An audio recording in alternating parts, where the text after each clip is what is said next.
आपको प्रारंभ से सोचना चाहिए कि हिंदुस्तानी अवाम मोर्चा सेकुलर का निर्माण ही हुआ था, गठन ही हुआ था कि जीतन मांझी 2014 और 15 में 9 महीना मुख्यमंत्री में रहा था। और मुख्यमंत्री काल में ऐसे तो सैकड़ों निर्णय थे, लेकिन 34 निर्णय ऐसा निर्णय था जिससे बिहार का भाग्य बदल जाता।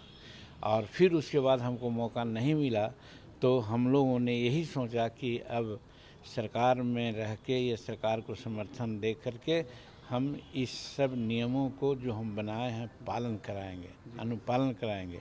उसी के लिए हम नीतीश कुमार जी के साथ रहे। और प्रश्न उठने लगा था इधर कि आप नीतीश कुमार के साथ हैं तो जो आपके निर्णय है उसको लागू क्यों नहीं करवा रहे हैं। उदाहरण देते हैं कि बच्चियों की शिक्षा एकदम फ्री कर दिया था, फर्स्ट क्लास से पोस्ट ग्रेजुएट तक के। और ये निर्णय को इन्होंने पलटा नहीं है, लेकिन कैंची मार दिया कि जो डेफिसिट ग्रांट होना चाहिए कॉलेज को नहीं दे रहे हैं। तो लाचारी है कि बच्चियों के गार्जियन को पैसा देना पड़ रहा है। तो जो कैपेबल हैं वो तो दे पाते हैं, और जो गरीब घर की बच्चियां हैं, कोर्स कंप्लीट कर ली है और पैसा उसको नहीं जुट रहा है, तो उसका सर्टिफिकेट हेल्ड अप है। ऐसे हजारों हजार हमारी बच्चियां हेल्ड अप है। और ये बात हम कहे हैं तो भी कोई इन पर प्रभाव नहीं पड़ा। तो आखिर हमको तो जब अपना निर्णय इम्प्लीमेंट कराना है तब तो कुछ कहना है, अल्टीमेटम देना है। अब मान लीजिए हमने कहा था कि ठेकेदारी में हम आरक्षण देंगे, डिग्री होल्डर्स लोगों को ठेकेदारी में आरक्षण के लिए हमने कहा था कि 75 लाख रुपया तक के ठेका में हम आरक्षण देंगे डिग्री होल्डर्स को। इसलिए कि डिग्री होल्डर 20, 21, 22 वर्ष के होते हैं लोग, तो उस समय सब विवाहित होते हैं, तो अपने पत्नी को या अपने हस्बैंड को छोटी छोटी समस्या पूरा करने के लिए कोई भी छात्र या छात्राएं बाप से, गार्जियन से न मांगेगा कि हमको ये चीज़ चाहिए पत्नी को या हस्बैंड को। तो इसके सोच करके हमने कहा था कि उनको हम 5,000 रुपया अनएम्प्लॉयमेंट भत्ता देंगे। और ये जब देने की बात किया था तो उसको इन्होंने काट दिया। और आज स्टूडेंट क्रेडिट कार्ड देते हैं, उसमें कितनी परेशानियां होती है सो आप लोग देख रहे हैं। तो लोग हमसे कहते हैं कि उसको इम्प्लीमेंट काहे नहीं कराते हैं।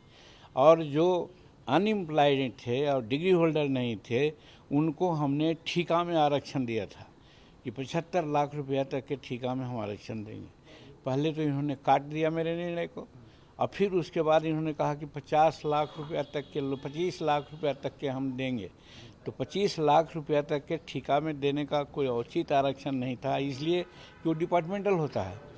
तो जब इनको कही गई बात तब उसको एक्सटेंड किए 50 लाख कि 50 लाख तक ठेकेदारी में हम आरक्षण देंगे, लेकिन वो फाइल अभी भी फाइनेंस डिपार्टमेंट में पड़ा हुआ है।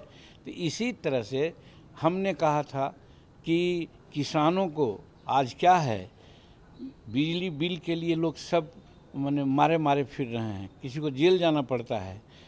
अब हमने कहा था कि 5 एकड़ ज़मीन रखने वाले किसानों को बिजली हम माफ़ कर देंगे, इन्होंने आज तक नहीं किया। तो किसान लोग हमसे कहता है कि तो क्यों नीतीश कुमार के साथ आप लगे हुए हैं। तो हम लोग इतना दिन उनको देखा, परखा कि भाई क्या करते हैं। तो इसी प्रकार से शेड्यूल कास्ट का भी मामला है, कहने में समय लगेगा, लेकिन सच्चाई यही है कि जिन बातों को हम इम्प्लीमेंट करना चाहते थे जिससे बिहार का भविष्य बदल जाता, उन बातों को कहते रहे और इन्होंने उस पर ध्यान नहीं दिया। अंतिम बात ये कहना चाहते हैं कि आज बालू नीति और शराब नीति के चलते बिहार के फाइनेंस को एकदम इन्होंने चौपट कर दिया, और हमारे गरीब तबके के लोग इसमें ज़्यादा इम्प्लीकेटेड हो रहे हैं। बार बार अखबारों में भी बोल देते थे, हम असेंबली में भी बोले हैं, लेकिन इन पर कोई ध्यान नहीं। तो लोग यही कहता था कि तो काहे अटके हुए हैं, छोड़िए ना उनको, ये जनता की आवाज़ थी। इसलिए हम लोगों ने लास्ट में निर्णय लिया कि अब इनको छोड़ना ही पड़ेगा, और छोड़ करके इनको बाहर से हम लोग धक्का देंगे ताकि इन सब बातों का इम्प्लीमेंटेशन। आपने सर बहुत बड़ा फैसला ले लिया है, कहा जा रहा है कि अब बिहार की राजनीति में एक नया बदलाव आएगा। क्या लगता है आपको, क्या होगा, आप आगे किसके साथ देखिए, जाएंगे? हमारे पार्टी में जमहूरियत है, जनतंत्र है, हम अपने कुछ नहीं कहेंगे। ये जो हम निर्णय लिया, आप जानते हैं हम राजगीर में नेशनल काउंसिल की बैठक बुलाया, वहाँ निर्णय हुआ। उसके बाद हम सारे विधायक मिल करके नीतीश कुमार को कहा ऐसी ऐसी बात है, आप इसको ज़रा देखिए, नहीं तो फिर हम लोग के सामने दिक्कत होगी। उन्होंने नहीं माना और कह दिया सीधे कि भाई आप पार्टी में आ जाओ और नहीं तो बाहर चले जाओ। तो फिर हम कोर कमेटी की बैठक बुलाया। कोर कमेटी की बैठक में सारे लोगों ने कहा कि नहीं, एकदम हम लोगों को बाहर जाना ही उचित है। तब फिर हम लोगों ने ये निर्णय लिया। तो आज जो बात आगे की है, 18 तारीख को अपने कार्यकारिणी की बैठक बुलाया है। 18 तारीख को कार्यकारिणी की बैठक में जो निर्णय होगा उसके बाद बतावेंगे कि क्या करना है। ललन सिंह और तेजस्वी यादव ने कहा कि हम लोगों ने प्रॉपर इज्जत दिया था, मांझी जी को, उनके बेटे को भी इज्जत दिया था, मंत्री बनाया था, लेकिन फिर भी इस तरीके से देखिए, फैसला ले लिया आपने। चाहे ललन बाबू हों, चाहे तेजस्वी बाबू हों, चाहे नीतीश बाबू हैं, चाहे कोई हैं, व्यक्तिगत हमको किसी से कोई ये अगर दुराग्रह नहीं है। हम सबका सम्मान करते हैं। अब सब लोगों ने व्यक्तिगत भी हमको सम्मान दिया है, मैं मानता हूँ, लेकिन जहाँ जनहित की बात है तो सम्मान और जनहित में दोनों में कॉम्प्रोमाइज़ नहीं होगा।